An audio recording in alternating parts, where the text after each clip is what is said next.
আসসালামু আলাইকুম রহমতুল্লাহি ওবরাকাতুহু। আশা করছি প্রিয় শিক্ষার্থীবৃন্দ আপনারা ভালো আছেন।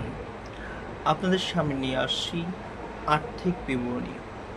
এটি অনেকের মধ্যে করা এই করা সাবজেক্টকে ইজি করার জন্য আপনাদের কাছে আমি হাজির মোহাম্মদ সুমন মিয়া। আপনারা এই চ্যানেলটিকে সমৃদ্ধি করার জন্য লাইক, কমেন্ট এবং শেয়ার ও সাবস্ক্রাইব করে রাখবেন, যাতে করে আমাদের নতুন ভিডিও আসলেই সাথে সাথে আপনি পেয়ে যেতে পারেন। ধন্যবাদ। আমরা শুরু করতেছি আর্থিক বিবরণী। এই আর্থিক বিবরণী আমি বিভিন্ন অংশ করে থাকব। যেহেতু আপনারা ইন্টারমিডিয়েট আছেন, সেহেতু আপনাদেরকে জানতে হবে আর্থিক বিবরণী আসলে কী। অনেক সময় আমাদের আর্থিক বিবরণী সম্পর্কে না জেনে, না বুঝে বিবরণী করতে আর্থিক বিবরণী করতে গিয়ে বিভিন্ন ঝামেলার মধ্যে পড়ি। এই জন্য আমি এর আন্তপাত্য যা কিছু আছে সব নিয়ে সহজভাবে আপনাদের নিকট এটি ইজিলি করার চেষ্টা করব ইনশাআল্লাহ। তো চলুন আমরা শুরু করতে চাই আর্থিক বিবরণী। আর্থিক বিবরণী প্রথমে এর সংজ্ঞাটা আমরা পড়ব। প্রশ্ন আসতে পারে আর্থিক বিবরণী কী।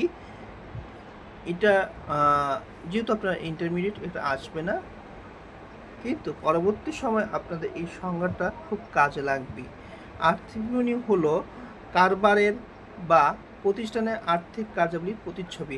এই লাইনটা আমরা গুরুত্বপূর্ণ, আমরা এই লাইনটাকে আন্ডারলাইন করব। এমসিকিউ প্রশ্ন আসতে পারে যে আর্থিক বিবরণী কারবারের কি।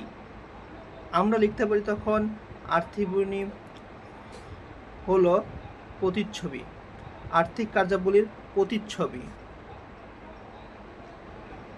আর্থিক কার্যাবলীর প্রতিচ্ছবি।